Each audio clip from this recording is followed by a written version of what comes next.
Genealogy of Genesis 5. Moses and the Old Testament. I paused the record for this.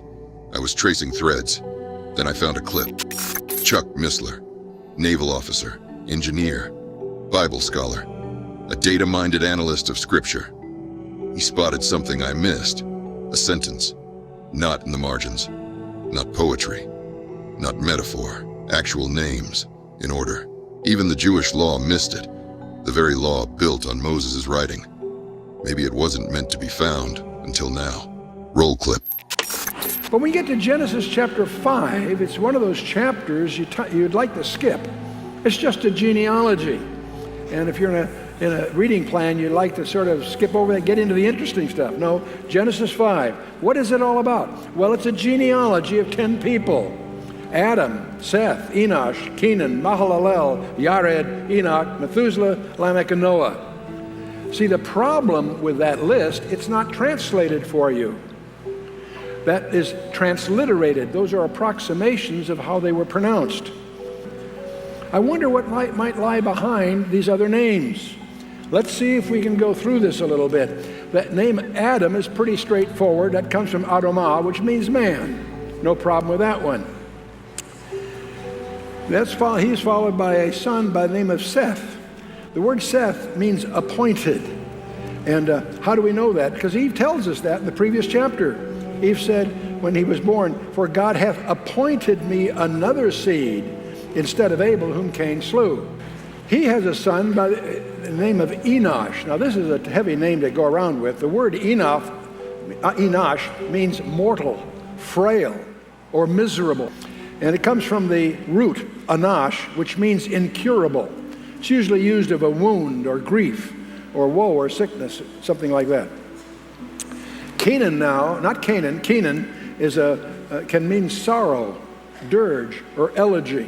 So he names his son, when he's born, a mouthful but a wonderful name, Mahalalel.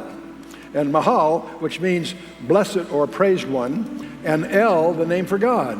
Mahalalel, kind of hard to pronounce, but what a great name, quite a contrast to his elders.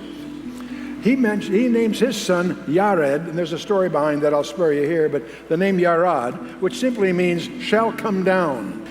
That brings us to Enoch. We've mentioned already, but what does the word Enoch mean? It turns out that Enoch is an academic phrase which means commencement, or more narrow, teaching.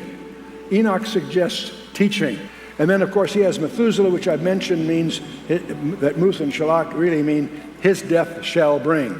The year that Methuselah dies is indeed the year the flood came. That brings us to Lamech. Now, here's a case where the root word is still in our English language.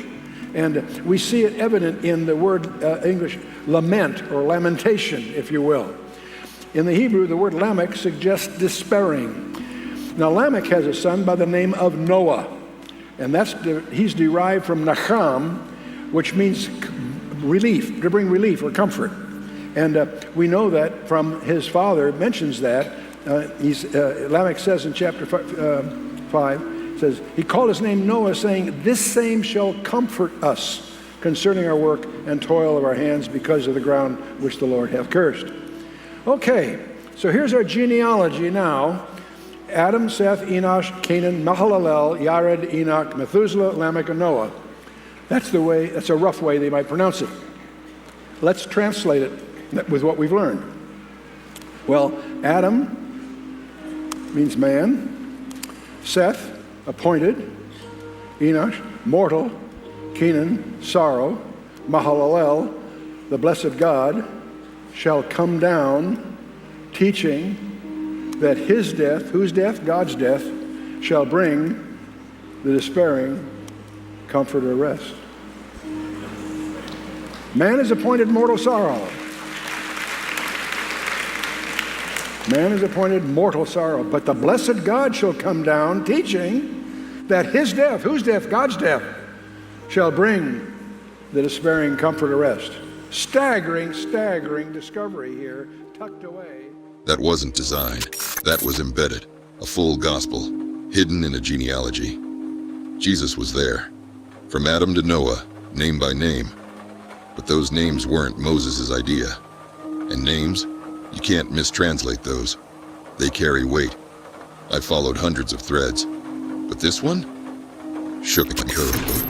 Missler found it first. I just verified the pattern, and I found more. But that's a different investigation video. I need a minute. I need a minute.